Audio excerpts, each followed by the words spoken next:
Myself Subrata Mukherjee, and today I will discuss about consignment. Consignment is a mode of doing business. Instead of opening a branch at a distance, the consignor sends goods to the agent to sell the goods on behalf of the consignor. For this, the consignee gets a commission. There are three types of commission. One is the ordinary commission, which is given as a percentage on the sales made by the consignee. The second type of commission is known as del creda commission, which is an extra commission which is paid to the consignee to cover the bad debt loss. So if there is any bad debt, that loss will be borne by the consignee. And the third type of commission is known as overriding commission, which is paid to the consignee in case he has to put an extra effort, that is in order to introduce the product in the market, or he has to sell the product at a price which is above the price fixed by the consignor. Consigned 400 packages of coffee to K of Kanpur. The cost of each package was rupees 300. A sum of rupees 2000 was paid towards freight and insurance by M.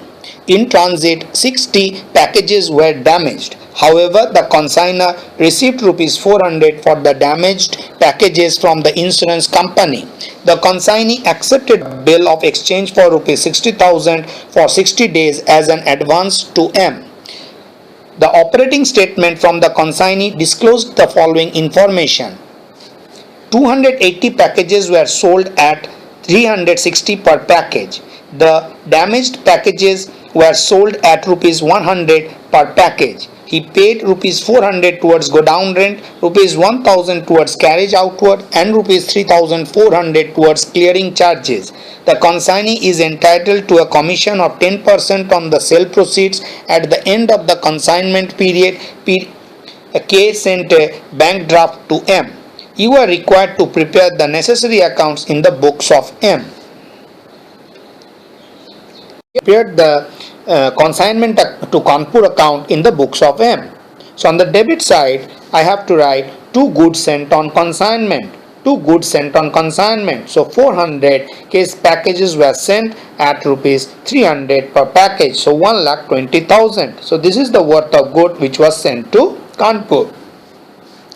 Now the amount that has been paid by M is rupees 2000. So consignment account debit to bank rupees 2000. Then the sale made by K. So by K account, so the by personal account of the consignee. So a sale. So 280 into 360 plus 60 into 100. So 280 package at 360 per package and 60 package into 100 per package. So total sale made by K is 1,06,800. Now what are the expenses made by K? So 2K account, so this will be debited in consignment account and credited to the personal account of the agent. So on account of godown rent 1,400, carriage 1,000, clearing charges 3,400, and commission is 10% on, this is the ordinary commission that has been paid on the sale is 10%. So total amount expended or paid to K is 16,480. And abnormal loss 13,410. So I have shown it in working, and the value of closing stock is calculated at 18,810. So these two calculation I will explain you just now.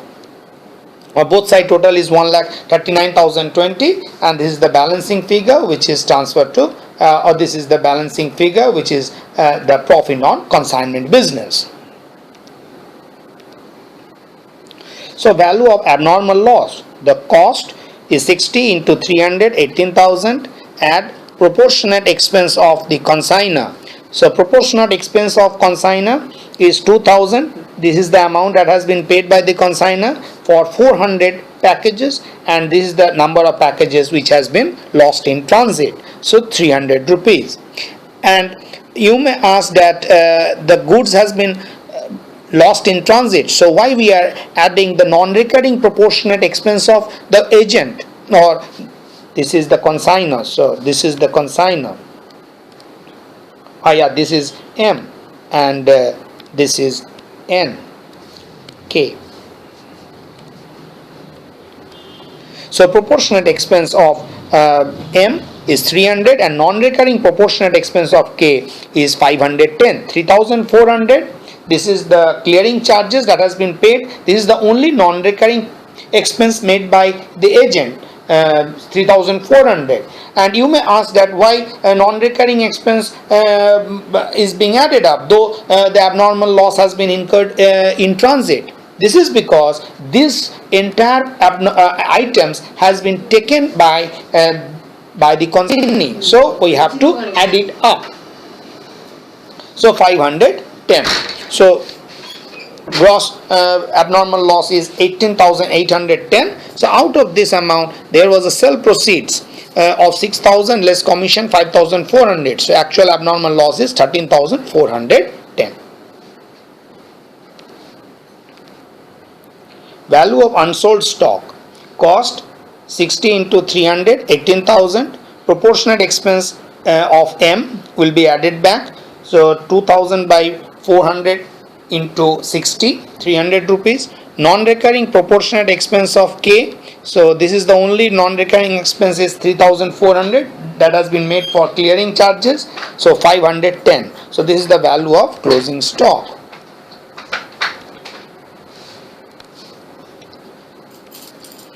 I have prepared the personal account of K, that is the agent. So on debit side, to consignment to Kanpur account, I have taken this amount from the consignment ledger, and on the credit side, this is the BR, that is the accepted by the consignor, 60,000, and the consignment consignee has made an expense, or this is the amount which is receivable by the consignee, 16,480, which is appearing on the debit side of the consignment account, and this is the final remittance made by the agent, 30,310. This is the final remittance.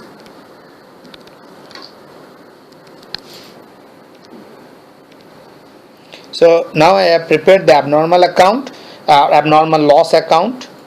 So on the debit side, to consignment to Kanpur account, I have taken this from the consignment ledger, and by insurance claim. So insurance claim accepted is 400 rupees. So the balancing figure will be transferred to general PL account.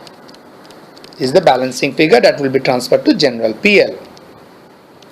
Mr. Sharma requested you to prepare a consignment account for the year ended 30th June 2019. And for the purpose he provides you with the following information. Agent's commission at 5% on gross sales, rupees 20,000. Cost of goods fully damaged in transit, rupees 20,000. Insurance claim covered, rupees 18,000. Expenses incurred by the agent. Godown rent 400, loading and clearing 1,000, advertisement 200, transport charges to godown 900, selling expenses 1,000, freight and insurance expenses incurred by Mr. Sharma 2,000, cost of unsold stock lying with the agent at the end of the year 60,000. All sales were affected by the agent at a profit of 25% on cost. This question, the amount of goods sent on consignment has not been given. They have given an information regarding commission received by the agent, which is 5% of the total sales. So I have calculated what is the amount of sale made by agent, which is equal to 4 lakh, because 20,000 is the amount of commission divided by the percentage of commission 5%. So this is the amount of sale made by the agent. Now I will calculate what is the cost of goods sent on consignment. So cost plus profit is equal to sale. So cost plus 25% of cost is rupees 4 lakh, the sale made by the agent. So what is the cost price of goods sold? 3,20,000. 4 lakh into 100 by 125. So given in the question, value of closing stock 60,000 and value of abnormal loss is 20,000. So goods sent on consignment is rupees 4 lakh. So I have prepared this consignment account. So on the debit side, I have first written the expenses made by the agent. So to go down rent So to agent account for go down rent, loading and clearing charges 1000, 400, 1000, advertisement 200, transport 900, selling expenses 1000. So total expenses made by the agent is 3500. Abnormal loss I have written here 20,100. The calculation or detailed workings I will show you just later on. And the value of closing stock or unsold stock is 60,600. So this is available in the working. And the agent commission, it is given at 20,000. This is the expenses made by Mr. Sharma, 2,000, and the cost of goods sent on consignment is 4 lakh. I have shown it in the working, and both side total is 4,80,700. So profit on consignment is 55,200. So valuation of abnormal loss. The cost of goods lost is during transit is 20,000, and the proportionate expense of Mr. Sharma, the consignor. So this is the amount that has been paid by Mr. Sharma, 20,000, and this is the total value of the consignment is 4 lakh, and this is the cost of goods destroyed, so 20,000. So proportionate expense of Mr. Sharma is 100. So this is the value of abnormal loss. Since the loss took place during transit and those items were fully destroyed and those items were not taken by the agent, so we have not considered the non-recurring proportionate expense of the agent while for valuing abnormal loss. So valuation of closing stock. So cost of the goods unsold is 60,000, it is given. So proportionate expense of Mr. Sharma, who is the consignor, is 2,000 divided by 4 lakh into 60,000 is 300 rupees. So rupees 2,000 paid by Mr. Sharma, 4 lakh is the total value of consignment, and 60,000 is the value of goods unsold. And add non-recurring proportionate expense of the agent. Why I have taken 1,900? So 1,000 for clearing and 900 for transportation. So transportation and clearing are two non-recurring expenses. So proportionate non-recurring expenses 300. And why I have taken this 3,80,000? Because 4 lakh rupees is the value of consignment and 20,000 is the goods of value of abnormal loss. So 3,80,000 into 60,000. This is the cost of unsold stock. So 60,000 is the value of unsold stock. 60,600. I have prepared the abnormal loss account. So on debit side you have 20,100. This is the value of the abnormal loss. I have already shown it in the working, and this is the amount which is to be received by or from the insurance company. So 18,000 is the amount which is receivable from the insurance company, and the balancing figure of rupees 20,000 will be transferred to general profit and loss account of the consignor. Hope you have understood the problems, and I request all the students to see the playlist section of the channel and subscribe my channel to get regular updates. Thank you.